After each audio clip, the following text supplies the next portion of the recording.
नमस्ते दोस्तों, जीविका मंत्रा में आपका स्वागत है। जैसा कि आप सभी जानते हैं कि प्रदोष का व्रत हर महीने के दोनों पक्षों की त्रयोदशी के दिन किया जाता है। इस दिन भगवान शिव और माता पार्वती की पूजा की जाती है। प्रदोष व्रत का काफी खास महत्व होता है। शुक्र प्रदोष व्रत रखने से सुख और समृद्धि आती है। शुक्रवार के दिन पड़ने वाले प्रदोष व्रत को शुक्र प्रदोष व्रत कहते हैं। आज की इस वीडियो में हम आपको शुक्र प्रदोष व्रत की कथा सुनाने जा रहे हैं। प्रदोष व्रत की पूजा शाम के समय प्रदोष काल में की जाती है।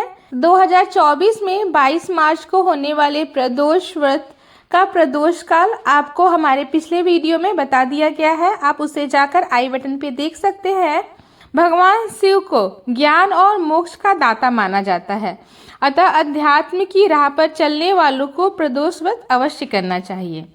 आइए शुरू करते हैं शुक्र प्रदोष व्रत की कथा।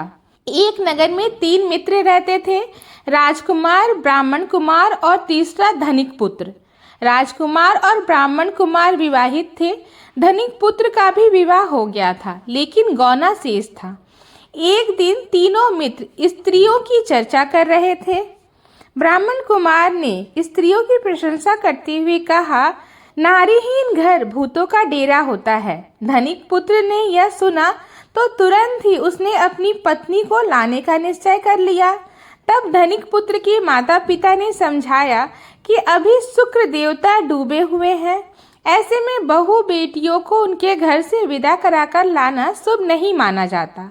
लेकिन धनिक पुत्र ने एक नहीं सुनी और ससुराल पहुंच गया। ससुराल में भी उसे मनाने की कोशिश की गई, लेकिन वो जिद पे अड़ा रहा और कन्या के माता पिता को उनकी विदाई करनी पड़ी। विदाई के बाद पति पत्नी शहर से निकले ही थे कि बैलगाड़ी का पहिया निकल गया और बैल की टांग टूट गई। दोनों को चोट लगी, लेकिन फिर भी वो चलते रहे। कुछ दूर जाने पर उनका पाला डाकुओं से पड़ा, जो उनका धन लूट के ले गए। दोनों घर पहुंचे, वहां धनिक पुत्र को सांप ने डस लिया। उसके पिता ने वैद्य को बुलाया तो वैद्य ने बताया कि वो 3 दिन में मर जाएगा।